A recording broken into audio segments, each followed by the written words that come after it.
Set type అండి. Today మన class starting set type అండి. ఇవాళ డే 6.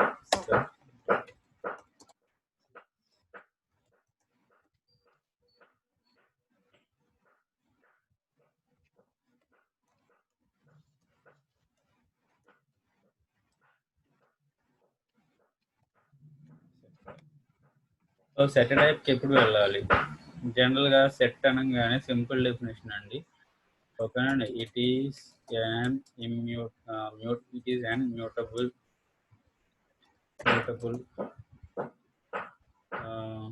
an unordered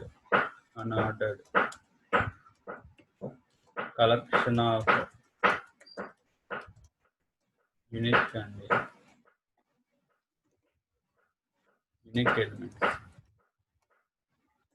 సో జనరల్గా ఏంటంటే it is a collection of unique elements అండి, బట్ ఆర్డర్ ఉండదు. ఓకే అండి. అలాగే అప్డేట్ చేయొచ్చు అండి. అంటే 3 పాయింట్స్ ఉన్నాయండి ఇక్కడ. It is mutable, it is unordered, it is unique elements అండి. అంతే సింపుల్గా సెట్ అండి. మరి సెట్ని ఎలా క్రియేట్ చేయాలి? Creation of set by using ఓకేనా కర్లీ బ్రేసెస్. ఓకేనా, విత్ అట్లీస్ట్ వన్ ఎలిమెంట్ అండి. సో అట్లీస్ట్ వన్ ఎలిమెంట్ అన్నాం. సో ఇవ్వకపోతే ఏమవుతుందో వచ్చినట్టు చూద్దామండి. జనరల్గా ఏంటంటే కర్లీ బ్రేసెస్తో మీరు క్రియేట్ చేస్తే అట్లీస్ట్ ఒక ఎలిమెంట్ ఇవ్వాలి, లేదా సెట్ ఆర్ సెట్. ఓకే అండి. ఇక్కడ ఫంక్షన్ పారామీటర్ ఇటరబుల్, అంతే సింపుల్. వేరే ఆప్షన్స్ ఏం లేవండి ఇంకా. సరే, ఇది సెట్ గురించి అండి సింపుల్గా. It is an immutable and ordered collection of unique elements. Creation of set curly brace and చేయొచ్చు, బట్ ఇలా చేస్తే కంపల్సరీ ఒక ఎలిమెంట్ ఇవ్వాలి. ఇవ్వకపోతే అది సెట్ అవ్వదు, వేరే సంథింగ్ వేరే టైప్ అవుతుంది. ఒకవేళ ఇలా కూడా క్రియేట్ చేయొచ్చు అండి. సో మీరు చేస్తే లోపల ఇటరబుల్ ఐటమ్ మీ ఇష్టం, మీరు ఏదైనా ఇవ్వచ్చు అండి, no problem. Okay. So okay, ఇప్పుడు ఓకే అండి ఎగ్జాంపుల్స్కి వెళ్దాం.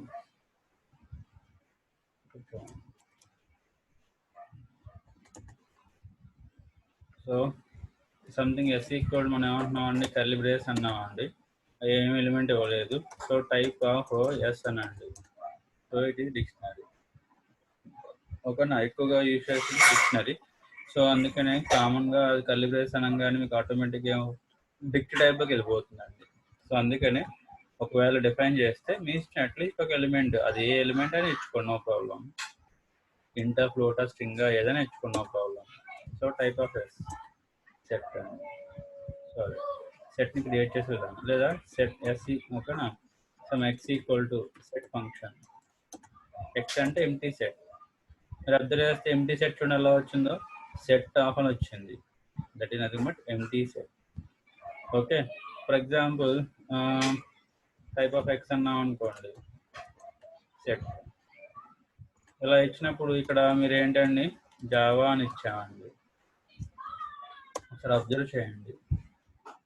ఇది ఏం చేస్తుందంటే జనరల్గా సెట్ లిస్ట్ టపుల్ అనేవి ఓకేనా ఫంక్షన్ ద్వారా రాస్తే దాంట్లో ఉన్న ఒక్కొక్క ఎలిమెంట్ని ఇటరేట్ చేసి ఒక్కొక్క ఆబ్జెక్ట్ కింద డిఫైన్ చేస్తుందండి. ఇక్కడ సెట్ అంటే ఏమన్నా అండి, it is a collection of unordered collection of unique elements అండి. సో యూనిక్ ఎలిమెంట్స్ అంటున్నాం. ఎక్స్ చూడండి. సో ఆర్డర్ వచ్చిందా అంటే ఏమో ఏ ఒకసారి వచ్చింది చూడండి. సో అది ముందు రాలేదు. ఓకేనా. సో ఓకేనండి, అది మీ దాంట్లో రన్ చేస్తే ముందు ఏ రావచ్చేమో చెప్పలేం. ఓకేనండి. యూనిక్ ఎలిమెంట్స్ ఏ 2 సార్లు ఉంది, బట్ ఒకసారి తీసుకుంటుందండి. Ordered collection of unique elements set. లేదు, సింపుల్గా ఎక్స్ ఈక్వల్ టు ఓకేనా కర్లీ బ్రేసెస్ ఓపెన్ చేయండి. 10, 20, సో 30 అన్నాం. ఎక్స్ అనండి. 10, 20, 30 వచ్చింది. ఇది ఆర్డర్ అంటే కాదండి. జనరల్గా ఏంటండి 3 ఎలిమెంట్స్ ఉన్నాయి కాబట్టి ఏమో ఆర్డర్ వచ్చింది అనుకోవచ్చు. ఇంకో ఎలిమెంట్స్ యాడ్ చేయండి. ఓకేనా. 30, 40, 90 ఓకేనండి. 80 ఓకేనండి. 50 ఓకేనండి. 60. సో ఎక్స్ అనండి. సో 40, 10, 80, 50, 20, 90, 60, 30. 32 టైమ్స్ ఇచ్చాము, ఒకసారి వచ్చింది. సో ఆర్డర్ లేదు. సో అన్ఆర్డర్ అంటే ఇండెక్స్తో మనం యాక్సెస్ చేయలేమండి. సెట్లో ఉన్న ఎలిమెంట్స్ని మీరు యాక్సెస్ చేయలేము ఇండెక్స్తో. ఓకే. సో అది. సో ఇదండి బేసిక్గా ఇంట్రడక్షన్ అబౌట్ సెట్ అండి. సో మరి సెట్ని అప్డేట్ చేయొచ్చు అన్నాం. జనరల్గా లిస్ట్ అనుకోండి, ఎల్ ఈక్వల్ మనం ఏమంటున్నాం అండి, ఇలా అన్నాం. ఓకేనా, సంథింగ్ ఒక ఎలిమెంట్ పెట్టాం. ఓకే అండి, ఎల్ ఆఫ్ 0 ఎలిమెంట్ ఏమొస్తుందని మీకు 10 వచ్చింది. దానికి కావాలనుకుంటే మీరు 100 చేయొచ్చు అండి. సో చేశారు, ఎల్ ఆఫ్ 0 అంటే 100 వచ్చింది, అంటే అప్డేట్ చేసాం. ఇండెక్స్ ఉంది కాబట్టి ఇలా రాసామండి, ఇండెక్స్ ఉంది కాబట్టి ఇలా రాసాం. మరి ఇండెక్స్ లేకపోతే ఇలా రాయాలి. ఓకేనండి. సో జనరల్గా ప్రతిదీ కూడా క్లాసేనండి పైథాన్లో, ప్రతి టైప్ కూడా క్లాసే, క్లాస్ టైప్. మరి సెట్ అనే క్లాస్లో కొన్ని ప్రీడిఫైన్ ఫంక్షన్స్ ఉన్నాయి, మరి మెథడ్స్ ఉన్నాయి. మరి లిస్ట్ అనేది క్లాసే, మరి లిస్ట్ క్లాస్లో మెథడ్స్ లేవా అంటే ఉన్నాయి, బట్ వాటి గురించి మనం డిస్కస్ చేయం ప్రజెంట్. మరి సెట్ గురించి మరి అప్డేట్ చేయాలి అంటున్నాం, మరి చేయాలంటే మరి ఎలా చేయాలి? సో ఒక మెథడ్ తీసుకోండి జనరల్గా. సో ఎక్స్ అన్న, ఎక్స్ సెట్, ఓకేనా, ఎక్స్ డాట్ యాడ్. ఎక్స్ అనేది క్లాస్ యొక్క జనరల్గా చూడండి. సో మనం ఏమంటున్నాం అండి, క్లాస్ సెట్ అండి, ఇది ప్రీడిఫైన్ క్లాస్ అండి, పైథాన్లో ఇలా ఉంటుంది. ఓకే, సో దాంట్లో ఏవో మెథడ్స్ ఉన్నాయి. జనరల్గా క్లాస్ ఆబ్జెక్ట్ క్రియేట్ చేయాలంటే ఎలా క్రియేట్ చేస్తామండి, ఈక్వల్ టు ఇలా అంటామండి. ఓకేనా, ఎస్ అనేది ఏంటి అంటే ఆ క్లాస్ యొక్క ఆబ్జెక్ట్. సో కాబట్టి ఆ ఎస్తో మనం ఏం చేయొచ్చండి, ఆ క్లాస్లో ఉన్న మెథడ్స్ ఏవైతే ఉన్నాయో మెథడ్స్ని కాల్ చేయొచ్చునా, అంటే ఆ క్లాస్ యొక్క మెంబర్స్ని మాత్రం మీరు కాల్ చేయగలరు. సో ఏ మెంబర్స్ ఉన్నాయి ఏంటి అని పక్కన పెట్టేస్తే కాసేపు, సో మనం ఏంటంటే సింపుల్గా యాడ్ అంటాం. యాడ్ అనేది సెట్ యొక్క మెథడ్ అండి, మెథడ్ అండి, మెంబర్. యాడ్ అనేది మెథడ్ అండి, సెట్లో ఉంటుంది. సో దానికి ఒక పారామీటర్ ఇవ్వండి, ఓకేనా, 100. సో ఎక్స్ అని అండి, 100 యాడ్ అయింది. సో ఏ మెథడ్స్ ఉంటాయి ఏంటి పక్కన పెడితే ఎక్స్ యాడ్ అనేది యాడ్ చేయడానికి. సో ఎక్స్ డాట్ పాప్ అనండి, ఓకేనండి, ఎక్స్ డాట్ పాప్ అనండి, మళ్ళీ ఎక్స్ డాట్ పాప్ అనండి, ఎక్స్ డాట్ పాప్ అంటే రిమూవ్ చేస్తుందండి ఎలిమెంట్స్. సో ఇప్పుడు ఎక్స్ అనండి. సో ఎలిమెంట్స్ ఒకటి పోయినాయి, అంటే అప్డేట్ చేయగలుగుతున్నాం. అదే సెట్ మీద ఇన్సర్ట్ చేసాం, యాడ్ పాప్ చేసాం. ఓకే అండి, సో రిమూవ్ చేయండి, ఎక్స్ డాట్ రిమూవ్, పాప్కి రిమూవ్ తేడా ఏంటి, రిమూవ్ అంటే స్పెసిఫిక్ ఎలిమెంట్ మీరు రిమూవ్ చేసుకోవచ్చు అండి. సో ఎక్స్ 30 పోయింది. సో ఒకవేళ 30 లేదు, ఇప్పుడు లేదు ఎక్స్లో 30, బట్ 30ని రిమూవ్ చేస్తాం. పాప్ అనుకోండి అలా కాదండి, ఓకేనా, ఒక్కొక్క ఎలిమెంట్ని, ఆర్బిటరీ ఎలిమెంట్స్ని అది రిమూవ్ చేస్తూ ఉంటుంది. సో మరి రిమూవ్ అంటే ఏంటంటే మీరు ఇచ్చిన ఎలిమెంట్ రిమూవ్ చేస్తుంది. మరి మీ ఇచ్చిన ఎలిమెంట్ లేకపోతే పాప్లో అయితే ఎర్రర్ రాదు. సో రిమూవ్, మీరు ఇచ్చిన ఎలిమెంట్ లేకపోతే ఏమవుతుంది చూడండి సార్, కీ ఎర్రర్. మనకి ఏంటంటే లిస్ట్లో సీక్వెన్స్ టైప్స్లో మనకు వచ్చింది ఏంటంటే ఇండెక్స్ ఎర్రర్, ఇక్కడ వచ్చింది ఏంటంటే కీ ఎర్రర్. సో ఏంటది, సో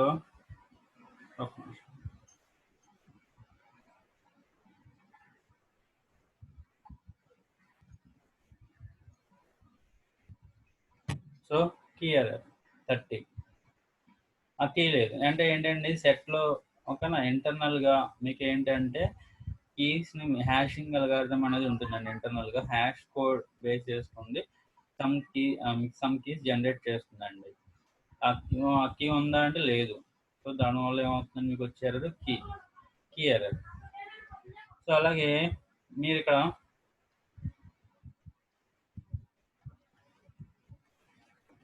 ఏమన్నామండి, జావా అన్నాం, స్ట్రింగ్ని యాడ్ చేసాం, ఓకేనా, అది ఇటరబుల్. లిస్ట్ని యాడ్ చేసుకోవచ్చు, అది కూడా ఇటరబుల్, 10, 20, 30. ఇక్కడ ఏం చేస్తుందండి, సెట్ ఫంక్షన్ లోపల ఉన్నది ఇటరబుల్ ఐటమ్ అవునా కాదా అని చెక్ చేస్తుందండి, అంతే. సో ఇటరబుల్ ఐటమ్ అనుకోండి, దాంట్లో ఉన్న ఫస్ట్ ఎలిమెంట్ని తీసుకొచ్చి ఒక్కొక్క ఫస్ట్ సెకండ్ అలా ఒక్కొక్క ఎలిమెంట్ తీసుకొచ్చి ఎక్స్లో పెడుతుందండి. ఎక్స్లో ఇప్పుడు 10, 20, 30 ఉన్నాయి. సో ఎక్స్ డాట్ యాడ్ అనుకోవచ్చు, నో ప్రాబ్లం, ఒక ఎలిమెంట్ యాడ్ చేస్తుందండి, పారామీటర్ ఉండాలి, ఓకేనా, మీ ఇష్టం, మీరు ఏదైనా ఎంచుకోవచ్చు, నో ప్రాబ్లం. యాడ్ చేసింది. సో ఎక్స్ అనండి, ఎక్కడ పెడుతుందో తెలియదు ఎందుకంటే unordered. So X dot pop, X dot remove, ఇలా మెథడ్స్ ఉన్నాయి, పక్కన పెట్టేస్తే సెట్ అనేది అప్డేట్ అయ్యిందా లేదా, అప్డేట్ అయ్యింది. సో మెథడ్స్ ఏంటి, జనరల్గా ఏంటంటే ఆబ్జెక్ట్ ఓరియంటెడ్లో వస్తుందండి అది మెథడ్స్ అనగానే.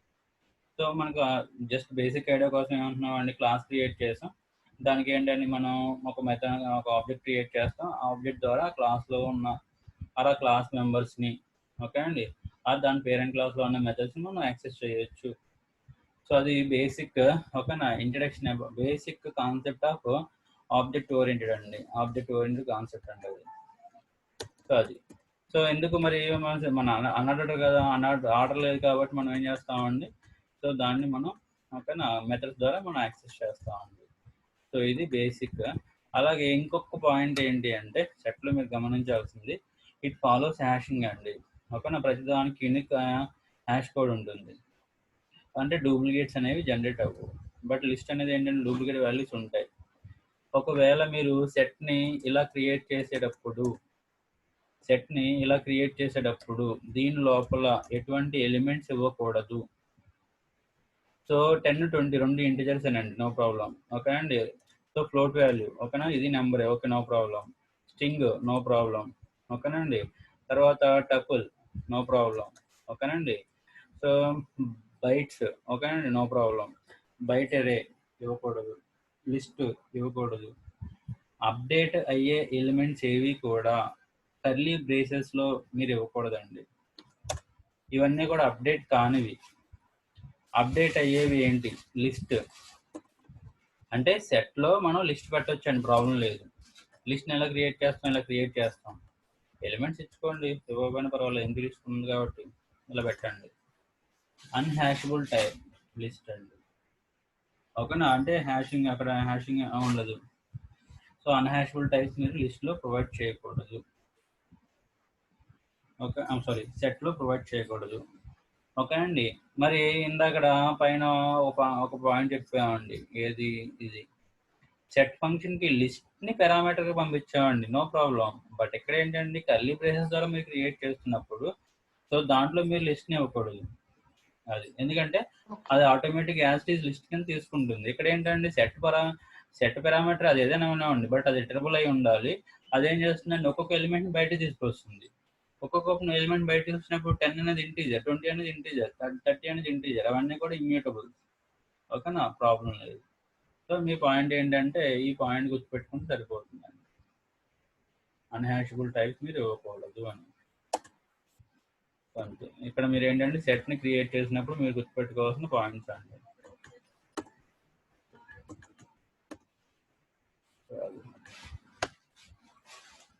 సో ఇదండి సెట్. మరి సెట్కి ఫ్రోజన్ సెట్కి ఒకటే తేడా అండి, సెట్ని మనం అప్డేట్ చేయొచ్చు అన్నాం, బట్ ఫ్రోజన్ సెట్ని ఏంటంటే అప్డేట్ చేయలేము అంతే. It is immutable. సో మిగతా అన్ని కామన్ అండి, common. It is an unordered collection of unique elements. Okay, set అనగానే యూనిక్ ఎలిమెంట్స్ అండి, ఓకేనా, ఆర్డర్ ఉండదు. బట్ ఫ్రోజన్ సెట్ని మనం అప్డేట్ చేయలేము. సెట్ని క్రియేట్ చేయాలి బట్ అప్డేట్ చేయకూడదు. అటువంటిప్పుడు ఫ్రోజన్ సెట్కి వెళ్తాం. మరి ఫ్రోజన్ సెట్ని ఎలా క్రియేట్ చేయాలి,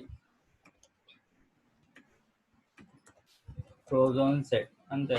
ఇక్కడ ఇటరబుల్ ఐటమ్ అంతేనండి, ఇంక వేరే ఆప్షన్ ఏం లేదు. ఫ్రోజన్ సెట్ అనే ఫంక్షన్ ద్వారా, అంటే అదొక built-in function, list, tuple, set, ఓకేనా, ఇవన్నీ కూడా బిల్ట్-ఇన్ ఫంక్షన్స్ ఏనండి. ఆ ఫంక్షన్ ద్వారా FROZENSET ఫ్రోజన్ సెట్, ఓకేనండి. ఇక్కడ మనం ఏంటంటే సమ్ జావా స్ట్రింగ్ లో ఇచ్చాం, చెప్పలేదా, ఫ్రోజన్ సెట్, ఓకే అండి. So Java. సో చూడండి రిప్రజెంటేషన్ కూడా ఎలా వచ్చిందో. సో ఫ్రోజన్ సెట్ అని వచ్చిందండి, ఎందుకంటే దానికి వేరే రిప్రజెంటేషన్ ఏమి లేదండి. సెట్ అనగానే సెట్ రిప్రజెంటేషన్ యూనికేనా సార్, యూనిక్ వాటిని తీసుకుంటారా? యూనిక్ ఎలిమెంట్స్ ఏనండి, సేమ్, ఓకేనా. ఇట్ ఈస్ అన్ ఇమ్యూటబుల్ అండి, మిగతా అన్ని common. It is an immutable, it is పైకి మ్యూటబుల్ అండి, it is an immutable,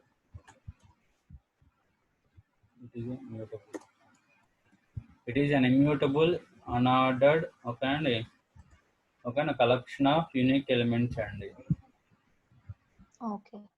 so మరి క్రియేషన్ ఏంటి, ఇక్కడ కర్లీ బ్రేస్ ఉంది, ఇక్కడ సెట్ ఫంక్షన్ వాడచ్చు, బట్ ఇక్కడ ఏంటండి, ఓకేనా, కర్లీ బ్రేస్ అనే కాన్సెప్ట్ ఏమి ఉండదు. ఓన్లీ ఫ్రోజన్ సెట్ అనే ఫంక్షన్ ద్వారానే మీరు క్రియేట్ చేయగలరు. ఫ్రోజన్ సెట్ అనే ఫంక్షన్ ద్వారానే మనం క్రియేట్ చేయగలం, వేరే ఆప్షన్ లేదు. సో అది ఓకే అండి, ఫ్రోజన్ సెట్ అన్నాం, ఓకేనా. Empty frozen set. So same ఏంటంటే అప్డేట్ చేయలేమండి. సో ఇక్కడ ఏమంటున్నాం అండి, ఫ్రోజన్ సెట్ జావా అన్నాం, దీన్ని X ఈక్వల్ అని చెప్పి ఇలా అన్నామండి. X అంటే ఇలా వచ్చింది, ఎక్స్ డాట్ యాడ్ అని వాడండి. సో 10 అంటే యాడ్ ఇక్కడ చూడండి, attribute error frozen set object has no attribute add అంటుందండి. అంటే ఏంటండి, యాడ్ అనే మెథడ్ అనేది సో ప్రోజోన్ సెట్ లో లేదు అంటుందండి. ఉంటేనే మెథడ్ కాల్ చేయగలమండి. సెట్ లో మెథడ్ ఉంది కాబట్టి మనం కాల్ చేయగలిగాం. లేని మెథడ్ మనం కాల్ చేయలేమండి. ఇప్పుడు ఎస్ అనేది సెట్టే, ఓకే, ఎస్ డాట్ ఏడిడి 1 అన్నాం అనుకోండి, అది లేదు. ఏడిడి 1 అనేది మనం 1 పెట్టాం చివర, అది లేదండి. ఉంటే మనం కాల్ చేయగలం. అంటే ప్రోజోన్ సెట్ లో అటువంటి మెథడ్స్ ఏమి లేవు. అప్డేట్ చేయడానికి యూజ్ చేసే మెథడ్స్ ఏమి కూడా లేవు ప్రోజోన్ సెట్, ఎందుకంటే ఇట్ ఈస్ ఇమ్యూటబుల్. సో అదండి, సెట్ కి ప్రోజోన్ సెట్ అర్థమైంది అనుకోండి, ఏం లేదండి. ప్రోజోన్ సెట్ దానికి తేడా ఏంటంటే ఒకటే, ఇట్ ఈస్ అన్ ఇమ్యూటబుల్, మిగతా అంతా కామన్. సో ఇంకా లాస్ట్ టైప్ అండి డిక్ట్ టైప్ అండి, డిక్షనరీ టైప్. జనరల్గా ఎప్పటి వరకు అంతా కూడా మనం ఏంటండి, సింగిల్ ఎలిమెంట్ చూసాం, లేదా గ్రూప్ ఆఫ్ ఎలిమెంట్స్ చూసాం. సో ఇక్కడ ఏంటంటే గ్రూప్ ఆఫ్ ఆబ్జెక్ట్సే, బట్ ఎలా అండి, కీ వాల్యూ పేర్ రిప్రజెంటేషన్ అండి. కీ వాల్యూ పేర్ రిప్రజెంటేషన్ మీకు ఏమన్నా కావాలి అనుకుంటే,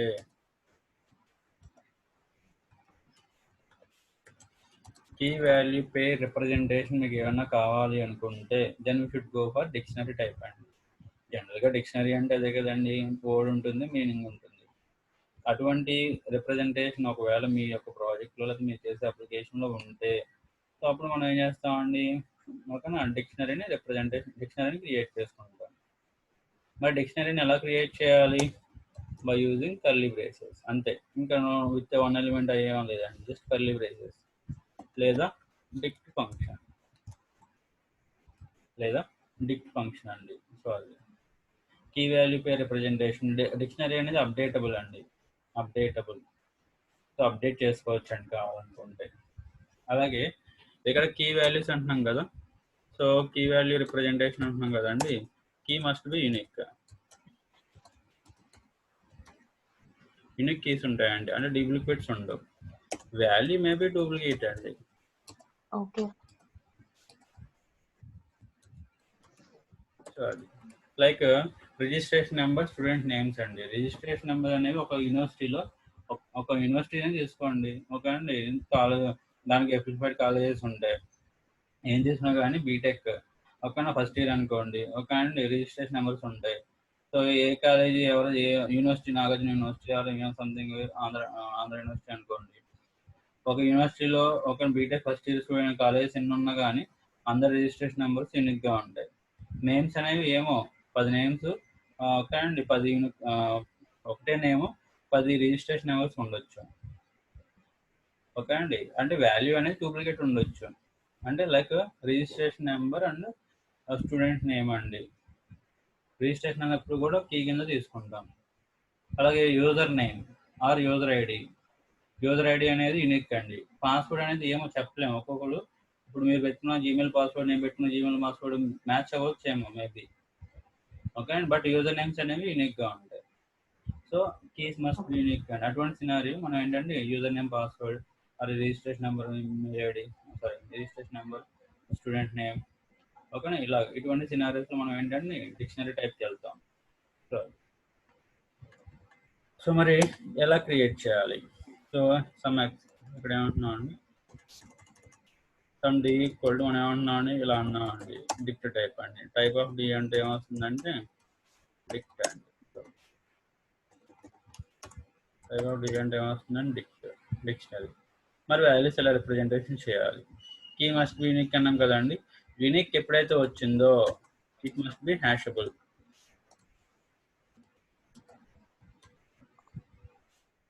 అసలు హ్యాషబుల్ అంటే ఏంటి సార్?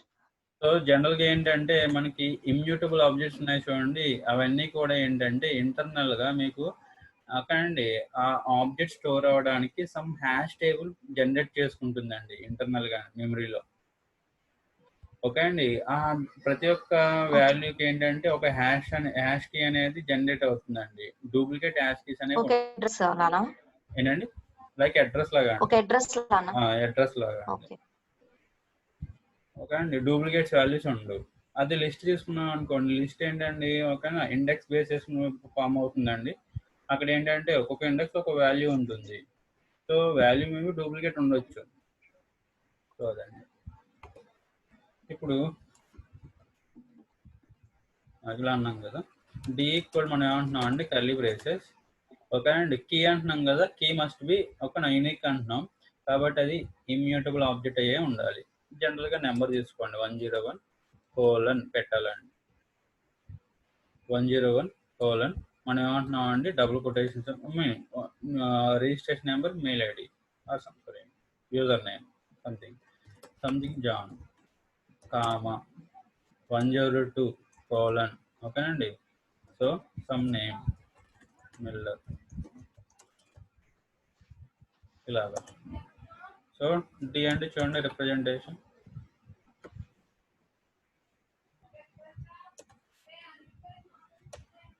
సో ఇలా అనమాట అండి, మీ ఇష్టం. చూడండి నేను ఏంటంటే ఇలా రాస్తున్నాను చూడండి. సో నీట్గా ఒక బేసిక్ ఐడియా ఉండడం కోసం ఓకేనా. ఎందుకంటే కర్లీ బ్రేస్ ఓపెన్ చేసాం కదా, మీ ఇష్టం, మీరు ఇండెంటేషన్ ఫాలో అవ్వకపోయినా పర్లేదు. అంటే ఇండెంటేషన్ అంటే స్టార్టింగ్ ఓకే తర్వాత మల్టీ లైన్లో మీరు రాసుకోవచ్చు అండి, ప్రాబ్లం లేదు. మల్టీ లైన్లో మీరు రాసుకోవచ్చు అండి కామా ఓకే అండి. సో 103 కొంతమంది అంటే నీట్ ప్రజెంటేషన్ కోసం ఓకే అండి అర్థం అవుతుందండి స్కాట్ ఇలా రాస్తూ ఉంటారు 104 ఓకే అండి. సో స్మిత్ ఓకే అండి 105. సో మీకు వద్దు అనుకుంటే ఇంతే. ఇది డిక్షనరీ అండి. సో ఇప్పుడు డిక్షనరీ డి అన్నాం అనుకోండి. సో డి అన్నాం అనుకోండి ఇలా వచ్చింది. నాకు డి ఆఫ్ 101 అన్నాం అనుకోండి. కీని బేస్ చేసుకుని మనం వాల్యూని గెట్ చేస్తామండి. వాల్యూని బేస్ చేసుకుని కాకుండా, ఎందుకంటే కీ అనేది యూనిక్గా ఉంటుంది కాబట్టి దాని వాల్యూ ఆటోమేటిక్గా వస్తుందండి. కీని బేస్ చేసుకుంటే మనం ఓకే అండి వాల్యూస్ని గెట్ చేసుకుంటామండి ఓకేనా. సో డి అనేది డిక్షనరీ అయితే డిక్షనరీ డిఎస్ఈటి డిక్ నేమ్ ఓకేనండి. కీ ఇచ్చామనుకోండి మీకు ఏమొస్తుందండి వాల్యూ వస్తుందండి, వాల్యూని రిటర్న్ చేస్తుందండి. సో ఒకవేళ డిక్షనరీ అప్డేట్ చేయొచ్చు అన్నా ఉంది అంటే ఇట్ ఈస్ మ్యూటబుల్ ఆబ్జెక్ట్. ఒకవేళ అప్డేట్ చేయాలి ఓకేనా 101 యూజర్ రిజిస్ట్రేషన్ నెంబర్ నేమ్స్ మార్చుకోవచ్చు అండి. రిజిస్ట్రేషన్ నెంబర్ అనేది మారదు. నేమ్స్ కానీ లేకపోతే మీ సంథింగ్ డీటెయిల్స్ రాంగ్గా వస్తే మీ డీటెయిల్స్ అన్నీ కూడా మీరు అప్డేట్ చేసుకోవచ్చు. నేమ్ మార్చాలి ఓకే అండి 101 అదే నేమ్కి మీరు ఏం చేస్తున్నారండి సంథింగ్ జాన్ జే అన్నామండి. సో డి అనండి జాన్ జే. ఇలాగా మీకు ఏంటండి అప్డేట్ చేసుకోవచ్చు అండి. అప్డేట్ అంటే ఉన్నదనే కాదని కావాలంటే యాడ్ చేసుకోవచ్చు. సో డి ఆఫ్ 103 ఉందా అంటే లేదండి.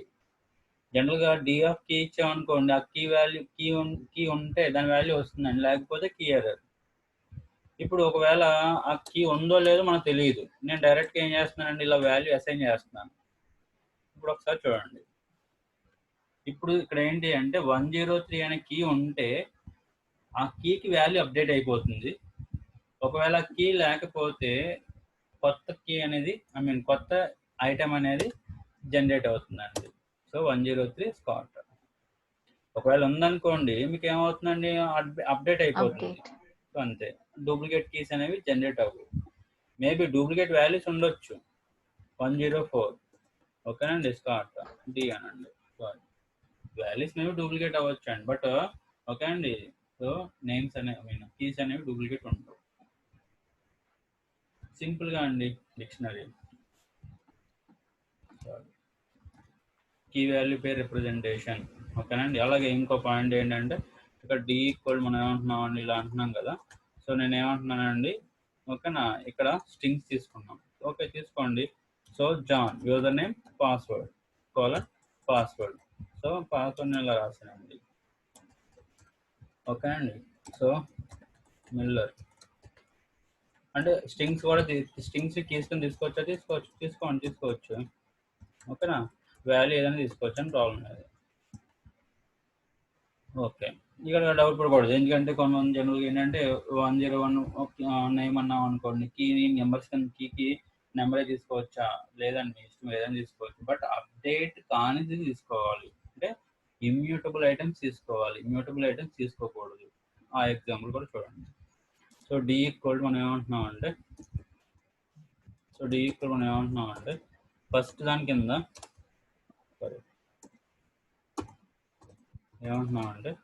కింద నేను లిస్ట్ తీసుకున్నానండి, అంటే కీ కింద లిస్ట్ తీసుకున్నాను 101 ఓకే అండి సంథింగ్ ఇలా తీసుకున్నానండి, ఓకేనా కోలన్ అని చెప్పేసి ఇలా రాస్తున్నానండి. సో అన్హాషబుల్ టైప్ లిస్ట్ అండి,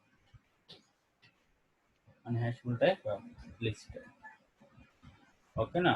లేదు కావాలంటే చూడండి, డి ఈక్వల్ మనం ఏమంటున్నాం అండి, కర్లీ బ్రేస్ ఓపెన్ క్లోజ్, ఓకేనా. ఇక్కడ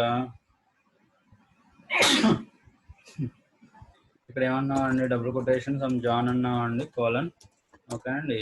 లిస్ట్ జాన్ మార్క్స్ వేయండి, ఓకేనా, జాన్ మార్క్స్ వేయండి, సంథింగ్ 65 86 సంథింగ్ 67, ఓకే అండి.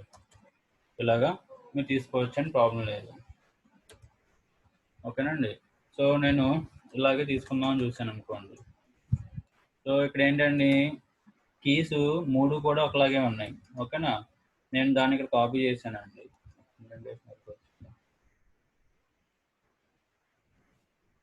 సరే ఒక నిమిషం.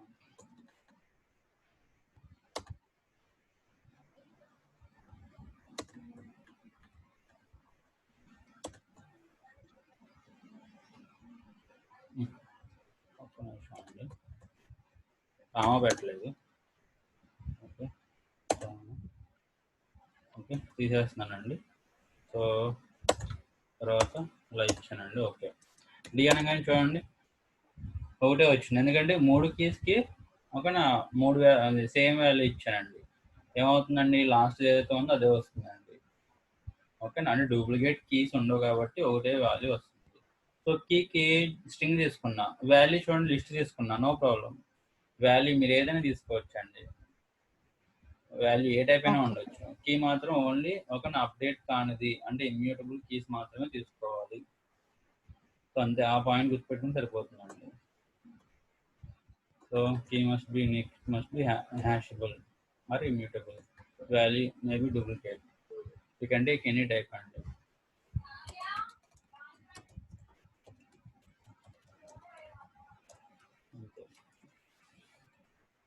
అలాగే మరి డిక్ట్ ఫంక్షన్ ద్వారా మీరు డిక్షనరీని క్రియేట్ చేయొచ్చా అంటే చేయొచ్చండి. ఇక్కడ కొంచెం ఒక కాన్సన్ట్రేషన్ చేయాలి, ఎందుకంటే మనం జనరల్గా ఇందాక ఏంటండి, లిస్ట్ టపులు సెట్ అదనుకోండి, ఇటరబుల్ ఐటమ్ ఏదైనా ఇచ్చేయచ్చు అని చెప్పి అన్నాం. మరి ఇక్కడ డిక్షనరీ మీరు ఇచ్చే టైప్ అనేది ఒకటి కీ కింద వెళ్ళాలి, ఒకటి వాల్యూ కింద వెళ్ళాలి, అలా కీ వాల్యూ రిప్రజెంటేషన్ చేయాలి, ఓకేనా. దానికి మీరు ఏం చేయాలి, కొంచెం జాగ్రత్తగా, ఓకే అండి, డిక్ట్ ఫంక్షన్ యూజ్ చేసి, ఓకే అండి, ఫంక్షన్లో ఓకేనా మనం ఏంటండి దీనికి లిస్ట్ తీసుకుంటామండి, లిస్ట్ తీసుకోండి, లిస్ట్లో టపుల్స్ తీసుకుంటాం. సో టపుల్లో ఫస్ట్ ఆర్గ్యుమెంట్ అనేది ఇమ్యూటబుల్ అయి ఉండాలి, అంటే కీ కింద వెళ్తుందండి ఫస్ట్ ఆర్గ్యుమెంట్, 2 ఆర్గ్యుమెంట్స్ ఇవ్వాలి. సో 101 కామా, ఓకే అండి, so some John, so 102 comma some Miller. So ఈ సింటాక్స్ అనేది అర్థం ప్రాక్టీస్ చేస్తే ఈజీగానే ఉంటుందండి. సో ఓకేనా, రేర్ కేసు ఎక్కడైనా వాడచ్చు స్కాట్. ఇది అంతా ఒకసారి ఒక లైన్లో చేస్తే ఇదండి, ఇది యాక్చువల్ సింటాక్స్ అండి. అంటే డిక్ట్ ఫంక్షన్ మీరు యూజ్ చేసుకున్న డిక్షనరీని క్రియేట్ చేయాల్సి వస్తే డిక్ట్లో లిస్ట్ తీసుకోవాలి, ఆ లిస్ట్లో గ్రూప్ ఆఫ్ టపుల్స్ ఉండాలి. సో టపుల్స్ అనేవి ఏంటంటే ఫస్ట్ వాల్యూ కీ కింద వెళ్తుంది, కీకి ఏమి ఉండాలో అవే ఇచ్చుకోవాలి. సెకండ్ వాల్యూ మీ ఇష్టం వాల్యూ కింద వెళ్తుంది, ఏదైనా ఇచ్చుకోవచ్చు. ఇక్కడ సంథింగ్ డి ఈక్వల్ అన్నాం అనుకోండి,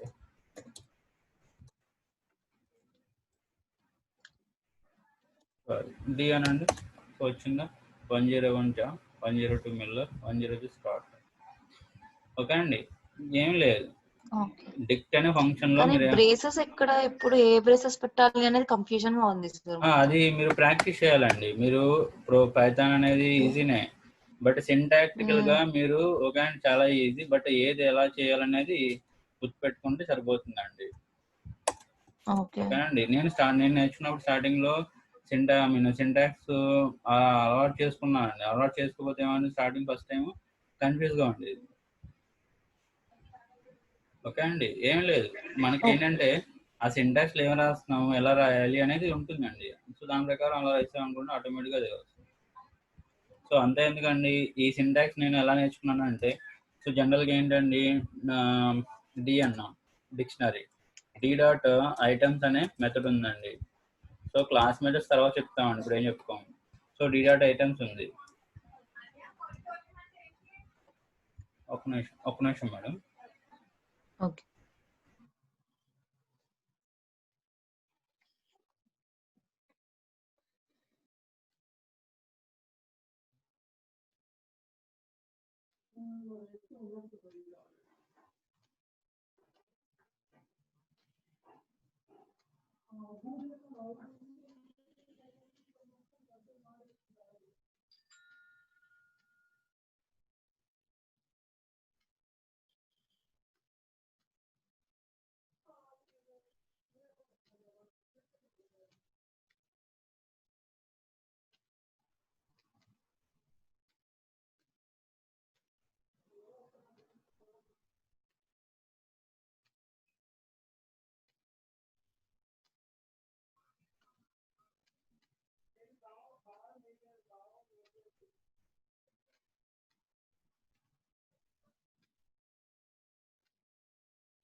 మేడం, సార్.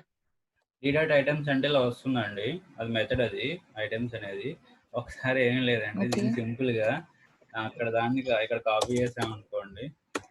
ఓకేనా, మీరు ఏం లేదండి, పైన రాసిందే ఇది. సో అదేనండి, అంతే. ఓకేనండి, ఏం లేదు. తర్వాత దీన్ని డిజిటల్గా చదివితే ఏమైందంటే, ఓకేనా, డిక్స్ట్ అనే ఫంక్షన్లో లిస్ట్ కింద తీసుకోవాలి. ఈ వాల్యూ పేరు కదా 2 వాల్యూస్ టప్పులే తీసుకోవాలి. ఎందుకంటే టప్పుల్ని అప్డేట్ చేయలేం కాబట్టి టప్పులే మీరు తీసుకోవాలండి. సో అది ఎక్కడైనా సరే అప్డేట్ చేయని వాటి వచ్చినాయి అనుకోండి, గో ఫర్ టప్పుల్కి వెళ్తారండి ఎక్కువ. సో డిక్షనరీ ఐటమ్స్ అండి, జస్ట్ దీన్ని రిమూవ్ చేయండి, ఆటోమేటిక్గా అదే వస్తుందండి. సో దీని ప్రకారంగా ఓకేనండి, మీకు ఎలా కావాలంటే అలాగా. హలో, అంటే ఇందాక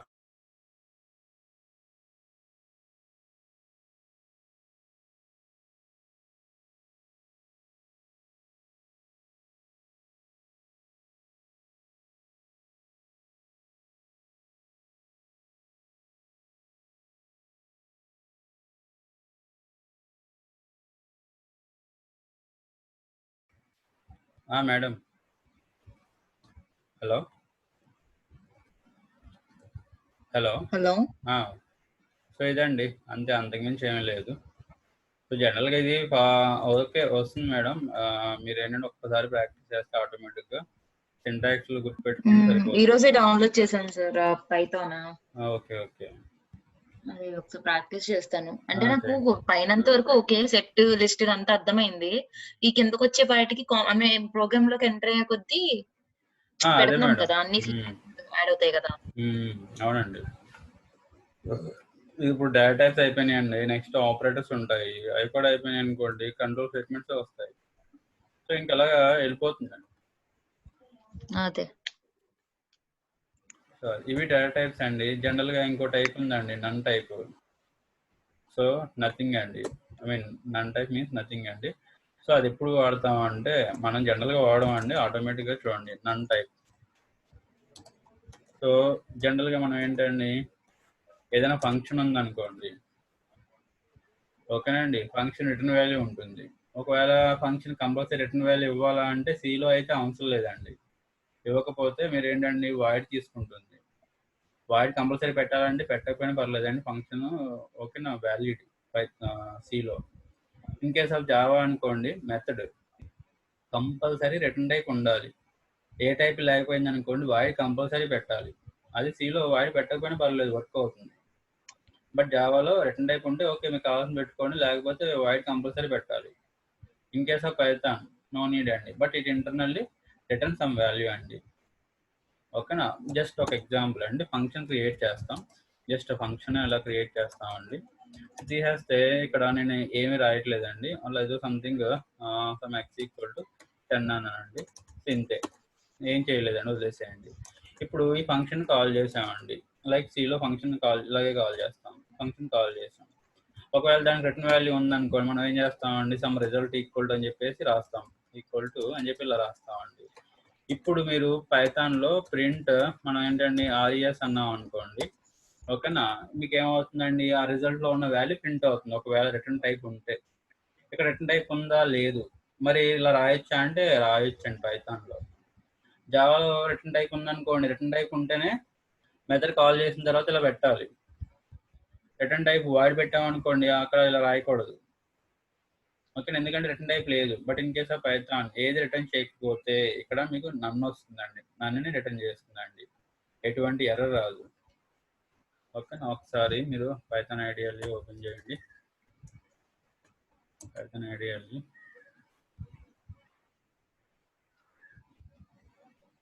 సో కంట్రోల్